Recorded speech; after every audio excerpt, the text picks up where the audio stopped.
Hey guys, today I'm taking a look at this little car by Crazon. Pretty cool looking little car here. Really like the style of it. I've seen this car for a while. It's an entry level, cheap little car for kids. Like I said, it's made by Crazon. Let's take a look at the box. I don't remember the exact, it has a long model number. It's the, I think it doesn't have which one's checked here. Oh yeah, it does, down here. I was looking at the wrong one. It's the Crazon GS04B, so a very long name. There's as you can see, there's quite a few different variants of this particular car. Not a whole lot that comes with the car though, and it's very, very basic.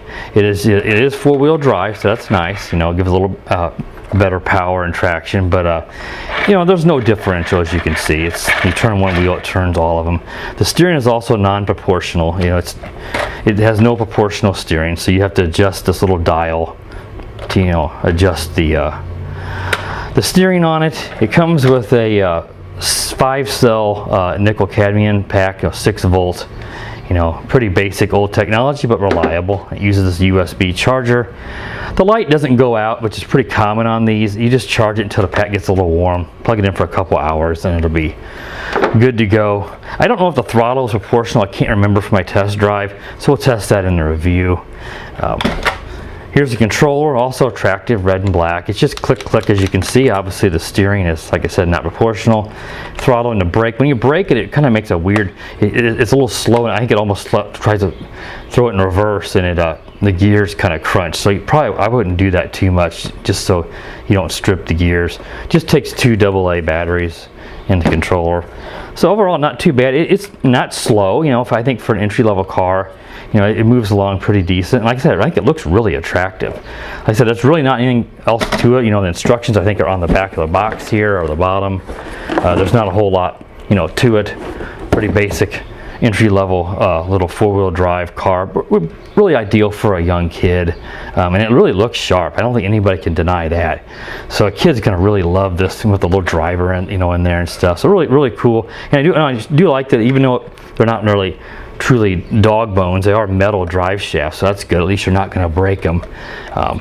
Black ones in the front and silver in the back, but they are metal. That is good. It's not all plastic, so pretty good. Crazon seems to make some decent little entry-level cars. I don't remember the price on this. There'll be a purchase link in the description to Hobbyinrc's website where I got this from. So let's go along. I'm going to put the battery in, so it'll take me a moment. You do put the battery here in this.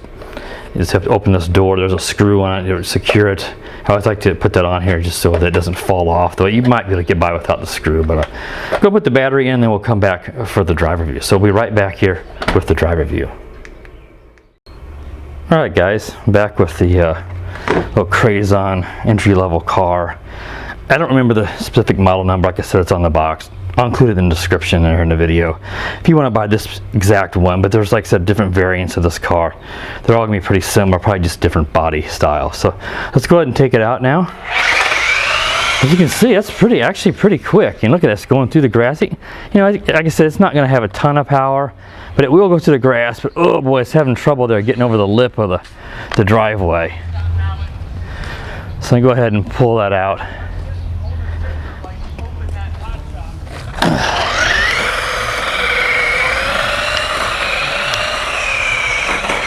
Actually, I think it's pretty quick, actually, considering that, it's just a little nickel cadmium entry-level car.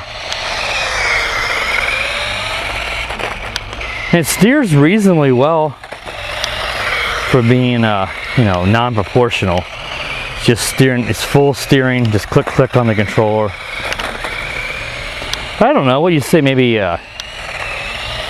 8-10 miles an hour? I don't know, it's just guessing. I don't know the run time. It's going to be, it'll be pretty good. Usually these nickel cadmium cars run for quite a while. I'd be surprised if it got less than 15 minutes. I would expect at least 15. Like I said, don't really expect that little USB charger to be very accurate. Like I said, I had it plugged in all night and the light was still on. That's not uncommon on these. It may technically supposed to go out, but they often don't. You just let it charge up a couple hours and you're good to go. or until the battery feels warm to the touch. Not hot, but just warm. You're not going to hurt those batteries. We used to charge them in the day. They get really hot and it didn't damage them. They're more forgiving than the LiPos. LiPos obviously need to be charged a very specific amount, discharged no more than a certain amount, and stored at a certain voltage. So even though they have a lot more power, they're not nearly as forgiving as these old nickel cadmiums. Let's take it through the grass again. Like I say, it kind of, the momentum really carries it, and then it kind of gets bogged down. That's partially because it doesn't have a whole lot of clearance. Let's see if I can get it out here.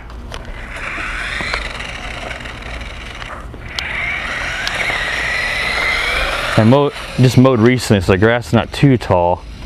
There we go. So it does okay, you know. I mean, it makes it through this grass, but if the grass were any taller than this, it certainly wouldn't. The steering needs trimmed a little. I trimmed it a little earlier. It's hard to get these steering ever perfect on these cars with the dial adjustment, because, you know, they tend to just get whacked out of place again. So if you can just get it decent, that's all you can really expect. I'll try to slam on the brake here if I can do it. Let's go downhill and do it again. As I mentioned earlier, it kind of makes a little crunching sound. There it did it. You can see that's probably grinding the gears a little bit. Let's drive it in reverse. Same speed, obviously. But it didn't crunch when I slammed it in forward.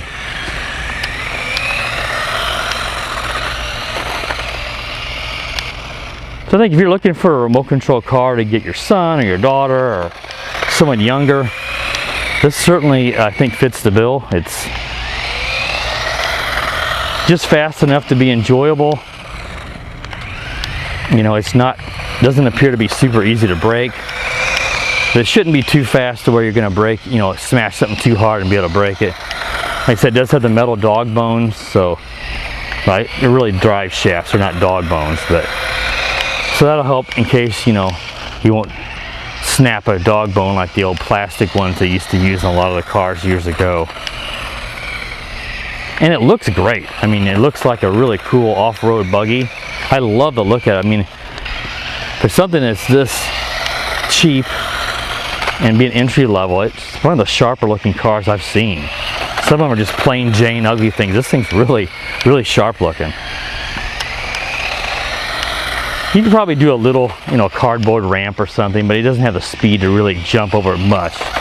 But you can see, I mean, since it's not too fast, it bounces. It comes over the lip here to my curb, you know, up the, you know, little lip to the driveway. Let's do it again, but it bounces a little bit, but it has no problem with it. Let's look at it. I didn't really discuss anything with the suspension or anything, as you can see, because it doesn't have, you know, like big, you know, suspension shock. It just kind of absorbs what it can by just kind of rocking back and forth, I think.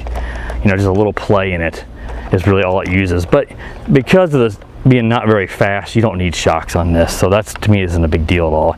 This is, like I said, not made to be a big jumping off-road car. It's an entry-level car for a kid. But I mean, there's not a whole lot else to show you in this video. I just wanted to give you guys a quick test run and give an idea of the speed and how it handles. And the steering is actually pretty decent for a non-proportional. Really, like I said, be good for a kid, someone getting into the hobby. Someone just give an idea how to, you know, use a pistol grip controller and how to steer and give throttle and brake. So hope you guys enjoyed this review, and hope you guys have a good day. The power of the dark side.